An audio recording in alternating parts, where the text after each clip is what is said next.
કેમ છે બધાને? જો આપણે 10મા ધોરણની અંદર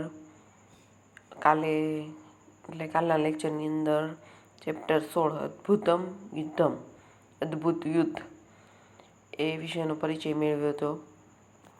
વાત પણ કીધેલી કે ખરેખર એની અંદર શું આવે છે, અને 2 શ્લોક છે એનો પણ આપણે 2 થી 3 શ્લોક છે એનો અભ્યાસ કર્યો હતો. હવે થોડું પુનરાવર્તન કરીએ અને ફરી આગળના શ્લોકો છે એનો અભ્યાસ કરીએ. તતઃ પર્વત શૃંગાભઃ તીક્ષ્ણતુંડઃ ખગ ઉત્તમઃ વનસ્પતિગતઃ શ્રીમાન વ્યાજહાર શુભામ ગિરામ. વ્યાજહાર શબ્દનો અર્થ આપણે કર્યો તો બોલ્યો. વ્યાજહાર એટલે બોલ્યો. આ શબ્દો બધા યાદ રાખજો ખાસ. વ્યાજહાર એટલે બોલ્યો. તતઃ પછી પર્વત શૃંગાભ્ય પર્વતના શિખર જેવી શોભાવાળો. પર્વત શૃંગાભઃ પછી પર્વતના શિખર જેવી શોભાવાળો. તીક્ષ્ણતુંડ ધારદાર ચાંચવાળો. ખગ ઉત્તમ વનસ્પતિ પર રહેલો. ખગ ઉત્તમ એ શબ્દ છે એનો અર્થ આપણે પછી લીધો હતો. વનસ્પતિ ગતઃ વનસ્પતિ પર રહેલો એટલે કે વૃક્ષ પર રહેલો, વિશાળ વૃક્ષ પર રહેલો. આપણે એ માત્ર વૃક્ષ પર રહેલો એટલો ગુજરાતી કરવાનું છે. અને શોભાવાળો શ્રીમાન વ્યાજહાર શુભામ ગિરામ અને શોભાવાળો પક્ષીઓમાં ઉત્તમ શુભ કલ્યાણકારી વાણી બોલ્યો. શ્રીમાન વ્યાજહાર શુભામ ગિરામ એટલે કે ઉત્તમ પક્ષીઓમાં ઉત્તમ શુભ કલ્યાણકારી વાણી બોલ્યો. આમાં શ્રીમાન શબ્દ છે એનો આપણે અર્થ કર્યો તો શોભાથી યુક્ત. શ્રીમાન એટલે શોભાથી યુક્ત અથવા શોભાવાળો. ત્યાર પછી બીજો શ્લોક છે, ફરી એકવાર ગુજરાતી બોલી જાઉં છું કે પછી પર્વતના શિખર જેવી શોભાવાળો, ધારદાર ચાંચવાળો, વનસ્પતિ પર રહેલો અને શોભાવાળો પક્ષીઓમાં ઉત્તમ શુભ કલ્યાણકારી વાણી બોલ્યો. ત્યાર પછી બીજો શ્લોક છે કે યત કૃત્વા ન ભવેત ધર્મો ન કીર્તિઃ યશો ધ્રુવમ શરીરસ્ય ચ ભવેત ખેદઃ કહ તત્કર્મ સમાચરેત. શું કર્યું તેનું ગુજરાતી? કે જે કરવાથી ધર્મ ન થાય. યત કૃત્વા ન ભવેત ધર્મ જે કરવાથી ધર્મ ન થાય. કીર્તિ ન યશો ધ્રુવમ કીર્તિ અને યશ નિશ્ચિત રૂપે ન થાય. ધ્રુવમ એટલે નિશ્ચિત રૂપે, ન એટલે ન થાય. કીર્તિ અને યશ નિશ્ચિત રૂપે ન થાય. શરીરસ્ય ચ ભવેત ખેદઃ શરીરને પણ દુઃખ થાય. કહત તત્કર્મ સમાચારિત તે કર્મ કોણ કરે. જે કરવાથી ધર્મ ન થાય, કીર્તિ અને યશ નિશ્ચિત રૂપે ન થાય અને શરીરને પણ દુઃખ થાય તે કર્મ કોણ કરે. ત્યાર પછી ત્રીજો શ્લોક જોયો તો આપણે કે નિવર્તય ગતિમ નીચામ પરદારા. પરદારા એટલે પરસ્ત્રી. પરદારા અભિમર્શનાથ ન તત્ સમાચારે ધીર યત પરઃ અસ્ય વિગર્હેત. શબ્દ છે વિગર્હેત નો અર્થ શું કર્યો હતો? વિગર્હેત નિંદા ન કરે. અસ્ય વિગર્હેત એટલે જેની અન્ય માણસ નિંદા ન કરે.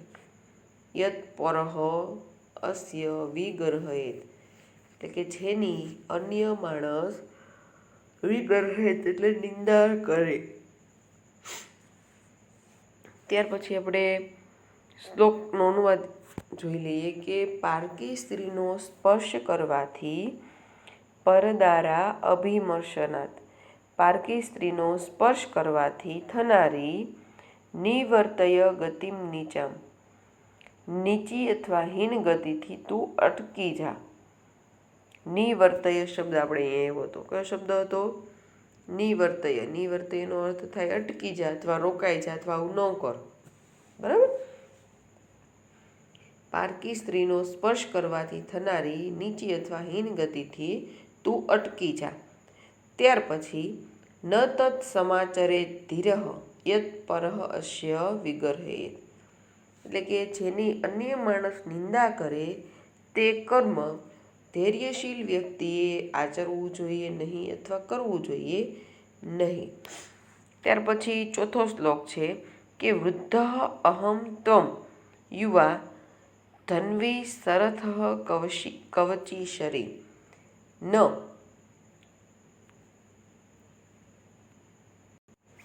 ન ચ અપી આદાય કુશલી વૈદેહી મે ગમિષ્યસી. જો આની અંદર ખરેખર શું કહેવા માગે છે ગીત, કે હું ભલે વૃદ્ધ છું, તું યુવાન છે, તું તો ધનુષ્યવાળો છે, રથવાળો છે, તારી પાસે કેટલા કેટલા આયુધો છે, કવચ છે, બાણ છે, આમ છતાં તું મારી પાસેથી, એટલે કે હું મારામાં જીવ છે ત્યાં સુધી તું વૈદેહીને એટલે માતા સીતાને અહીંયાથી એક ડગલું પણ આગળ લઈ જઈ શકીશ નહીં. જો ખરેખર એનામાં માનવતા કેટલી છે, ભલે પશુ છે, પક્ષી છે, છતાં એનામાં પશુતા કેટલી છે. જો કે ખરેખર એની પાસે એવા કાંઈ આયુધ નથી, એવી કાંઈ શક્તિ નથી, છતાં પણ એનામાં એક લાગણી છે કે કોઈ દુઃખી સ્ત્રી છે અને તે મદદ માટે પોકારી રહી છે, તો મારે ખરેખર તેની મદદ કરવી જોઈએ. વૃદ્ધ અહમ એટલે કે હું વૃદ્ધ છું. ત્વમ યુવા તું યુવક છે. ધન્વી ધન્વી શબ્દનો અર્થ થાય છે ધનુષ્યવાળો. ત્યાર પછી છે કવચી. કવચી શબ્દનો અર્થ થાય છે કવચવાળો. શરી શરી એટલે બાણવાળો. ત્યાર પછી કહે છે કે ન ચ અપી આદાય. આદાય એટલે લઈને, અપી એટલે પણ. ત્યાર પછી કહે છે કે કુશલી વૈદેહી મે ગમિષ્યસી. કુશલી વૈદેહી એટલે કે કુશળ અથવા હેમખેમ નહીં લઈ જઈ શકે. મે ગમિષ્યસી ન શબ્દનો અર્થ આપણે નથી કરવાનો છે. એટલે કે હું વૃદ્ધ છું, તું યુવા છે, ધનુષ્યવાળો, રથવાળો, કવચયુક્ત અને બાણવાળો છે. આમ છતાં ન ચ અપી આમ છતાં પણ ત્વમ તું વૈદેહીને લઈને મારી પાસેથી હેમખેમ નહીં જઈ શકે. સમજાઈ ગયું ને? બરાબર. હાલો હવે આપણે 5મો શ્લોક ભણીએ કે ઇતિ યુક્ત ક્રોધ તામ્રાક્ષ તત્ કાંચન કુંડલ રાક્ષસેન્દ્ર અભિદ્રાવ પતંગેન્દ્રમ અમર્ષણ. જોઈએ હવે આની અંદર શું આવે છે. ઇત્યુક્ત આમ કહીને અથવા આમ કહેવાયેલો. ત્યાર પછી ક્રોધ તામ્રાક્ષ ક્રોધને કારણે તાંબા જેવી કાંતિવાળો. ક્રોધને કારણે તાંબા જેવી કાંતિ, જેનું તાંબુ જેમ ગરમ થાય એની જેમ લાલ થાય એવી આંખવાળો, ખરેખર તાંબા જેવી કાંતિ હોય એવી આંખવાળો, ક્રોધને કારણે તાંબા જેવી લાલ આંખવાળો. ત્યાર પછી કહે છે કંચ તપ્ત કાંચન કુંડલ તપેલા સોના જેવા કુંડળવાળો. ત્યાર પછી અમર્ષણ શબ્દ આવ્યો. આપણે બીજી લીટીમાં છેલ્લો શબ્દ છે અમર્ષણ. અમર્ષણ શબ્દનો અર્થ થાય છે ક્રોધી. રાક્ષસેન્દ્ર એટલે રાક્ષસ રાજ, રાક્ષસોનો રાજા. ત્યાર પછી અભિદુદ્રાવ એનો અર્થ થાય છે દોડ્યો. અભિદુદ્રાવ એટલે દોડ્યો. અને પતંગેન્દ્રમ પતંગેન્દ્રમ એટલે પક્ષીરાજ જટાયુ તરફ.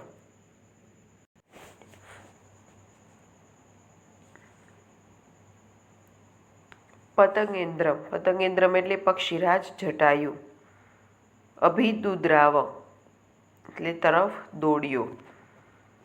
જો આખા શ્લોકનો અનુવાદ આપણે શબ્દાર્થ સમજ્યા ત્યાર પછી કરીએ તો આમ કહેવાયેલો ઇતિ ઉક્તમ એટલે આમ કહેવાયેલો ક્રોધ તામ્રાક્ષ ક્રોધને કારણે લાલ આંખોવાળો અક્ષ હોય એટલે આંખ થાય તો ખ્યાલ છે ને. આમ કહેવાયેલો ક્રોધને કારણે લાલ આંખવાળો તપ્ત કાંચન કુંડલ તપેલા સોના જેવા કુંડળવાળો રાક્ષસેન્દ્ર ક્રોધી રાક્ષસ રાજ રાવણ. એ તો ખ્યાલ જ છે ને, રાક્ષસોનો રાજા કોણ હતો તે સમયે? રાવણ. એટલે કે છે રાક્ષસેન્દ્ર રાક્ષસોનો રાજા, ક્રોધી રાક્ષસોનો રાજા. ત્યાર પછી કહે છે કે અમર્ષણ એટલે કે ક્રોધી રાક્ષસોનો રાજા અભિદુદ્રાવ પતંગેન્દ્ર રાવણ પક્ષીરાજ જટાયુ તરફ દોડ્યો. સમજાઈ ગયું? ફરી એકવાર જોઈ લો. આમ કહેવાયેલો ક્રોધને કારણે લાલ આંખોવાળો તપેલા સોના જેવા કુંડળવાળો ક્રોધી રાક્ષસરાજ રાવણ પક્ષીરાજ જટાયુ તરફ દોડ્યો. હવે આમાં જુઓ, કૃદંત છે કૃત્વા શબ્દ આપણે આવ્યો. કૃત્વા એટલે ત્વાયત્વા હોય તો શું થાય? સંબંધક ભૂત કૃદંત. ત્યાર પછી આદાય એટલે લઈને, સંબંધક ભૂત કૃદંત. અતિક્રમ્ય તમને ખ્યાલ છે, ત્વા ઇત્વા ને ય હોય તો કયો કૃદંત થાય? સંબંધક ભૂત કૃદંત. ત્યાર પછી સમાસ એ પણ સાથે જોતા જઈએ કે પર્વત શૃંગાભ્ય શૃંગાભ તો પર્વતની ટોચ પર રહેલો. નોની નુનાથી જ્યારે વિગ્રહ થતો હોય તો ત્યારે કઈ વિભક્તિ કરીએ છીએ આપણે? સમાસ. ષષ્ઠી તત્પુરુષ સમાસ અને બહુરી સમાસ પણ કરીએ છીએ. આપણે ગયા લેક્ચરની અંદર જોયું હતું. ખગ ઉત્તમ પક્ષીઓમાં ઉત્તમ. ત્યાર પછી પરદારાભિમર્શનાથ ત્યાં પણ આપણે કઈ વિભક્તિ કરી હતી? છઠ્ઠી વિભક્તિ તત્પુરુષ સમાસ. ત્યાર પછી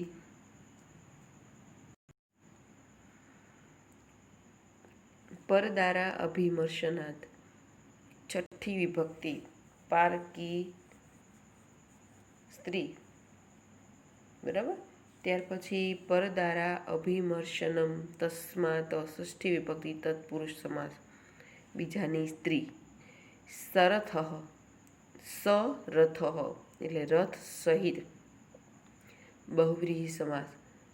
રથ સહિત રહેલો એટલે કોઈ બીજાની વાત કરી છે એટલે બહુવ્રીહી સમાસ થાય છે. ત્યાર પછી આપણે શ્લોક છે પાછા ફરી જોઈએ. પાંચમા શ્લોકનો અનુવાદ જોઈ લીધો કે આમ કહેવાયેલો ક્રોધને કારણે લાલ આંખોવાળો તપેલા સોના જેવા કુંડળવાળો ક્રોધી રાક્ષસ રાજ રાવણ પક્ષીરાજ જટાયુ તરફ દોડ્યો. ત્યાર પછી છઠ્ઠો શ્લોક છે તદ બભુવ અદ્ભુતમ યુદ્ધમ ગૃદ્ધ રાક્ષસયોઃ તદા.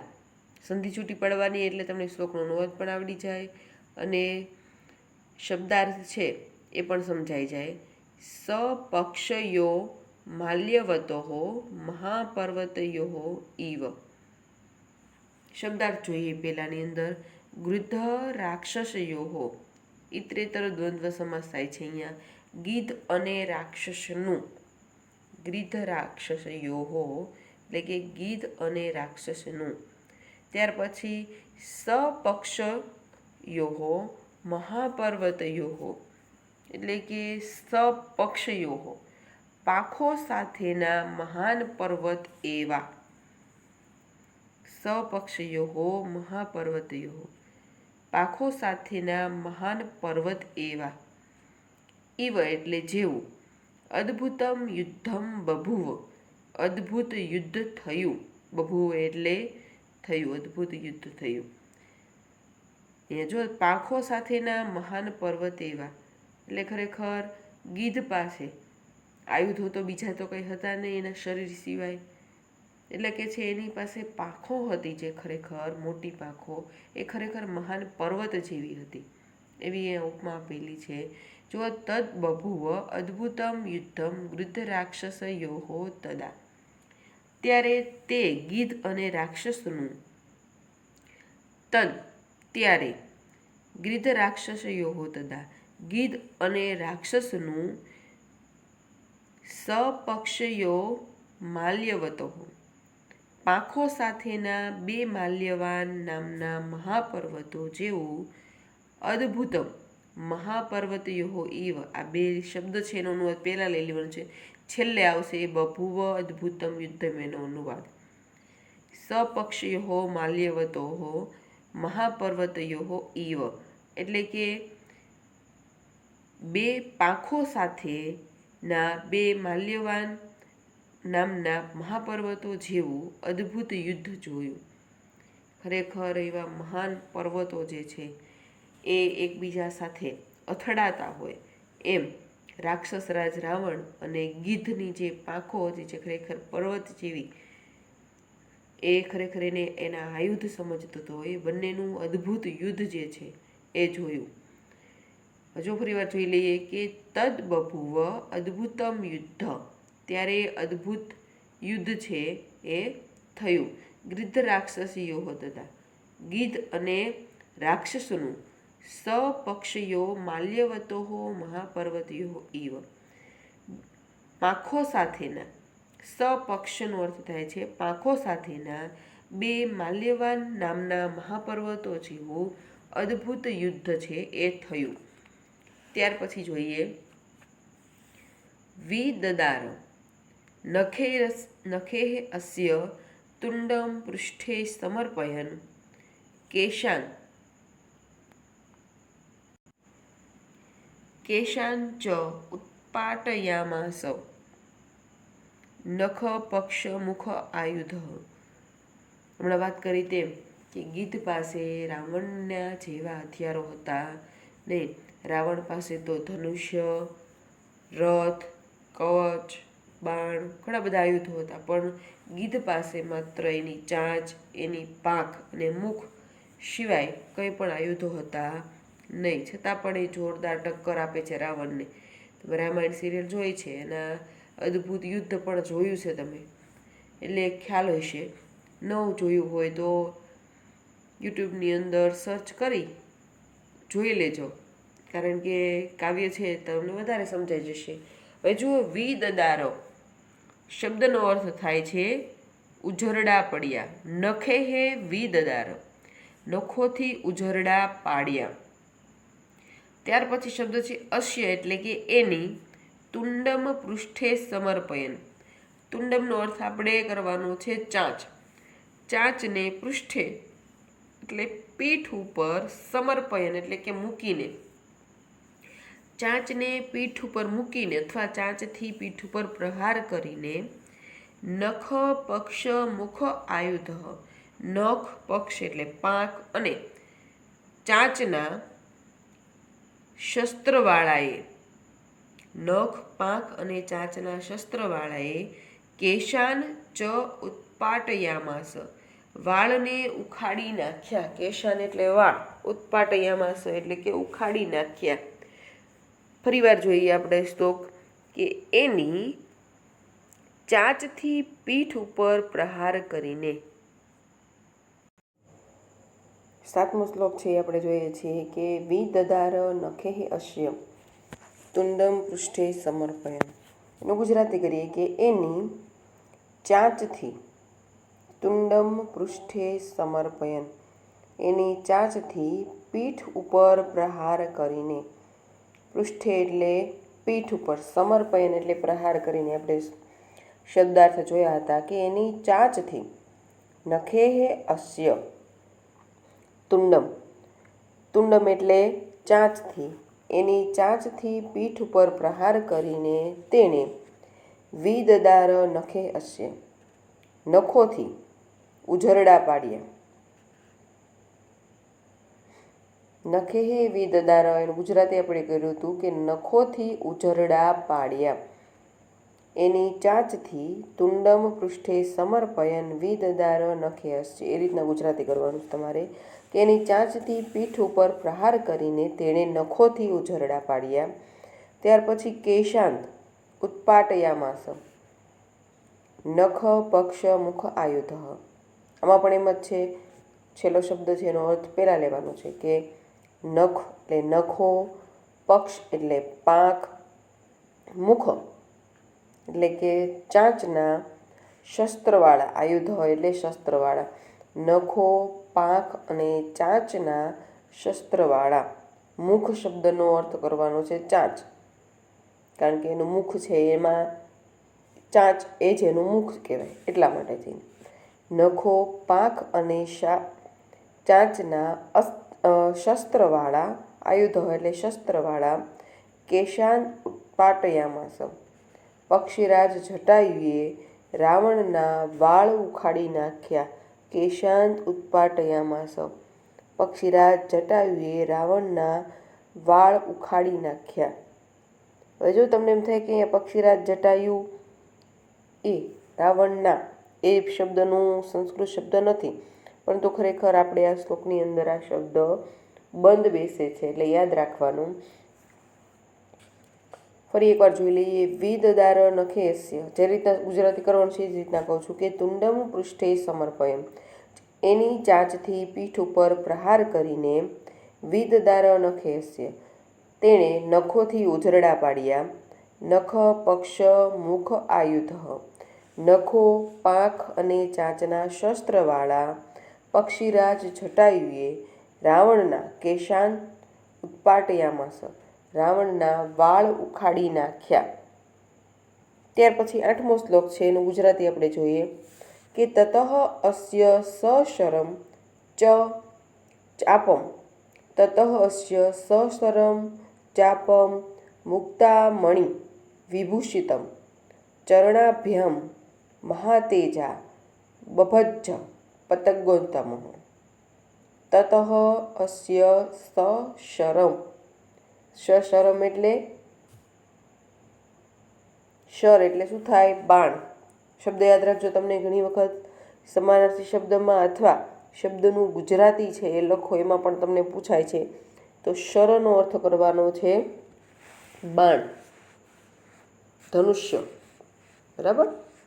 એટલે ખાસ યાદ રાખજો અહીંયા સશરમ એટલે કે બાણ, ધનુષ્ય.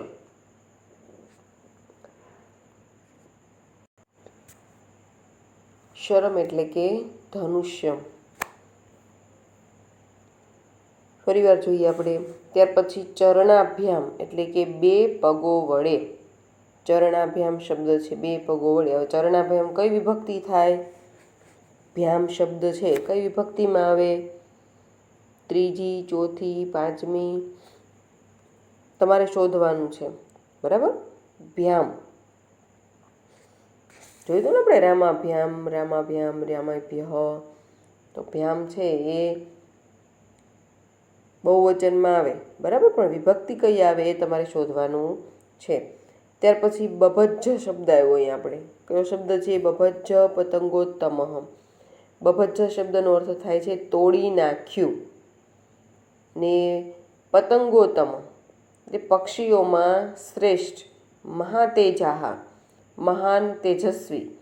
મુક્તામણિ વિભૂષિતમ એટલે કે મોતી અને મણિ વડે સુશોભિત. સશરમ એટલે કે ધનુષ્ય. જો અહીંયા બહુવ્રીહી સમાસ થાય છે મહાતેજાહ એટલે કે જેનું મહાન તેજ છે તેવમ, એટલે ત્યાં બહુવ્રીહી સમાસ થાય છે. ત્યાર પછી પતંગોત્તમ એટલે કે પક્ષીઓમાં ઉત્તમ. પક્ષીઓમાં શબ્દ એમાં અંદર ઉપર હોય તો શું થાય? સપ્તમી વિભક્તિ તત્પુરુષ. ત્યાર પછી મુક્તામણિ વિભૂષિતમ, ત્યાં કર્મધારય સમાસ થાય છે. વિભૂષિતમ એટલે સુશોભિત છે પણ શેના વડે? મોતી અને મણિ વડે. એટલે અહીંયા કર્મધારય સમાસ થાય છે. વિશેષણ અને વિશેષણનો સંબંધ છે. ત્યાર પછી છે બભજ્જ એટલે કે તોડી નાખ્યું. હવે આપણે અનુવાદ કરીએ કે તતઃ અસ્ય સશરમ ચાપમ મુક્તામણિ વિભૂષિતમ. તતઃ એટલે કે પછી, મહાતેજસ્વી, મહાતેજા બીજી લીટીમાં શબ્દ છે જો બીજો, મહાતેજા એટલે કે મહાતેજસ્વી, પછી મહાતેજસ્વી પતંગોત્તમ, પક્ષીઓમાં શ્રેષ્ઠ એનું મોતી અને મુક્તામણિ વિભૂષિત, મોતી અને મણિથી સુશોભિત એવું ધનુષ્ય, સશરમ એટલે કે ધનુષ્ય, બાણ સહિત, ચાપમ, ચાપમ શબ્દનો અર્થ થાય છે બાણ, બાણ સહિત પોતાના ચરણાભ્યામ બભજ્જ પતંગોત્તમ, ચરણાભ્યામ એટલે કે પોતાના બે પગો વડે, બભજ્જ એટલે કે તોડી નાખ્યું. ફરીવાર અનુવાદ જોઈ લો, ખાસ ધ્યાન રાખજો શબ્દાર્થની અંદર. તતઃ અસ્ય સશરમ ચાપમ, સશરમ એટલે બાણ, સશરમ એટલે ધનુષ્ય, ખાસ યાદ રાખજો, સશરમ એટલે ધનુષ્ય અને ચાપમ એટલે ધનુષ્યની અંદર આપણે જે બાણનો ઉપયોગ કરીએ તે. સમજાઈ ગયું? સશરમ એટલે ધનુષ્ય અને ચાપમ એટલે કે બાણ. મુક્તામણિ વિભૂષિતમ એટલે ખરેખર આમાં શું કહેવા માંગે છે કે રાવણની પાસે જે મોતી અને મણિઓ વડે સુશોભિત બાણ જે હતું, જે ધનુષ્ય ઉપર બાણ છે એ સાધીને બેઠો હતો, કે જે ગીધ ઉપર ચલાવવા માંગતો હતો, એવું બાણ જે છે એ ખરેખર પક્ષીરાજ જટાયુ છે એને પોતાના બે પગ જે છે એના વડે તોડી નાખ્યું. એટલે યુદ્ધ, અદ્ભુત યુદ્ધ કેવી રીતના થાય છે એની ખરેખર આની અંદર વાત કરવામાં આવી છે. કે ફરીવાર જોઈએ, ચરણાભ્યામ એટલે પોતાના બે પગ વડે, બભજ્જ એટલે કે તોડી નાખ્યું. સમજાઈ ગયું? ફરીવાર જોઈ લે. તતઃ અસ્ય સશરમ ચાપમ મુક્તામણિ વિભૂષિતમ ચરણાભ્યામ મહાતેજા બભજ્જ પતંગોત્તમ. પછી મહાતેજસ્વી પક્ષીરાજ જટાયુ, પછી મહાતેજસ્વી પક્ષીઓમાં શ્રેષ્ઠ એવા એનું એટલે કે રાવણનું મોતી અને મણિથી સુશોભિત એવું ધનુષ્ય બાણ સહિત પોતાના બે પગ વડે તોડી નાખ્યું. ખાસ યાદ રાખવાનું શબ્દાર્થ જે છે એ સમજવાના. બભજ્જ એટલે કે તોડી નાખ્યું. અમુક કોઈ પણ શ્લોક હોય એની અંદર એક શબ્દાર્થ એવો હોય કે જેના અર્થ તમને ન સમજાય તો શ્લોકનો આખો અનુવાદ છે એ કદાચ ખોટોય પડે ને એમાં તમને લખવામાં તકલીફ પડે. એટલે ખાસ શું કરવાનું કે જે અઘરો શબ્દાર્થ છે એ તમારે ચોપડીમાં જ એની નીચે પેન્સિલથી લીટી કરવાની. એટલે તમને જ્યારે પણ અનુવાદ કરો ત્યારે એ અઘરો શબ્દ છે એનો અર્થ છે તમને સાવ સહેલો લાગે, કારણ કે ધ્યાન જાય તરત આનો અર્થ મારે યાદ રાખવાનો છે, બાકી બીજા બધા તો યાદ રહી જાય. બરાબર? એટલે ખાસ યાદ રાખવાનું. હવે જુઓ, આજના લેક્ચરમાં આપણે 8 શ્લોક છે પૂરા કરીએ છીએ. આવતા લેક્ચરની અંદર આપણે 9મો અને 10મો શ્લોક અને આ પાઠનો જે સ્વાધ્યાય છે પદ્ય પાઠનો એ ચલાવીશું. તો અત્યાર સુધીમાં તમારે જે 8 શ્લોકો ભણ્યા છે, શ્લોકનો અનુવાદ, ત્યાર પછી એમાં ઘણા બધા વ્યાકરણના શબ્દો પણ નીકળે છે, એટલે કે વિભક્તિના તુંડમ છે, પૃષ્ઠે છે, આવા ઘણા બધા શબ્દો છે. ચાપમ, સશરમ, સમજાણું? ઘણા બધા વિભક્તિના રૂપો જે છે એ નીકળે છે. કૃદંત છે, ત્યાર પછી સમાસ છે. એટલે આ બધું જ તમારે ગોતી અને તમારે તમારી પાકી બુકની અંદર લખવાનું છે. એ જ તમારું હોમવર્ક છે ને અનુવાદ તો લખી જ નાખવાનો છે. હવે આપણે આવતા લેક્ચરની અંદર મળીએ, ત્યાં સુધીમાં હોમવર્ક છે તમારું કમ્પ્લીટ કરી નાખજો.